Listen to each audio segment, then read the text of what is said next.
Ah, Lady Marjorie. Aren't you looking lovely this evening? Lord Tyrion. Your Grace? With your permission, allow me to introduce Lady Mira of House Forrester.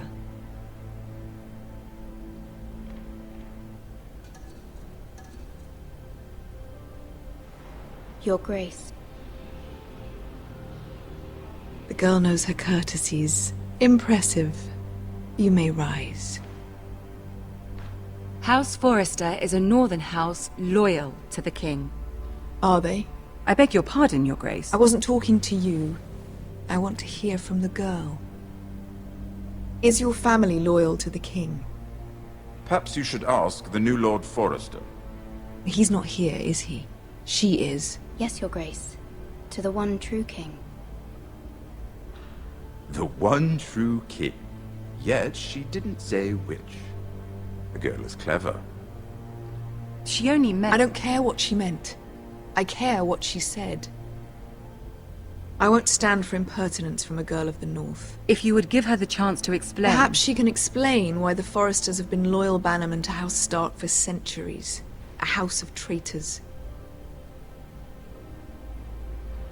Yes, Your Grace. They are traitors. The Starks were your liege lord, yet you name them traitors so easily. Is it any wonder you were so impertinent to ask which king deserves your loyalty, if you have any loyalty at all? Is your house willing to swear fealty to your new liege lord, Roose Bolton? Yes, Your Grace. Absolutely. I see. Despite the fact Roose Bolton allied with Walder Frey. If it was me, I'd find it difficult to so quickly forgive the men who killed my father. Old allegiances are not easily abandoned. But now that the war is over, we must look to rebuild and forge new alliances. There are ships and shields to be built, and Joffrey will need a steady supply of ironwood for his armies. I'm told there are others who would happily serve that purpose, but I trust we can rely on House Forrester. Forster Ironwood does seem rather unique.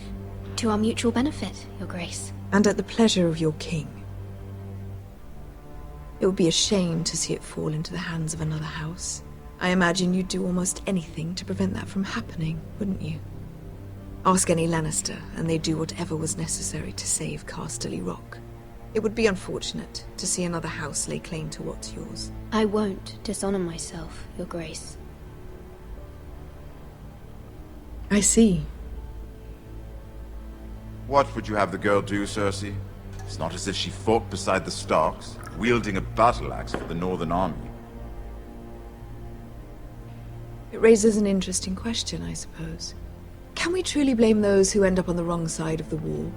Our dear Marjorie here was betrothed to Renly Baratheon on the false assumption that he would one day rule the Seven Kingdoms. Can we fault her for her mistake? Should she be held accountable?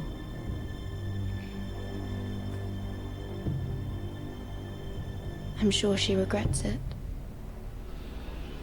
Perhaps. Perhaps not. If there's a point to this, I hope you find it quickly. Loyalty can be such a hard thing to define. This city alone is filled with all sorts of ambitious opportunists looking to reinvent themselves, pretending to be something they're not. Who knows what lurks within their hearts? You are a girl from the north, here in service to Lady Marjorie. One can only assume her interests are yours. Yet loyalty to a king, that must be absolute, beyond question. And if your loyalties were to become conflicted between your king and the very person whom you serve, what would you do then? I'm sure she would... Let the girl answer the question. Go on. I would be true to the king, Your Grace. Well said. I was beginning to worry you didn't have your priorities straight. She is a threat to the crown, isn't she? The most dangerous handmaiden in all of King's Landing.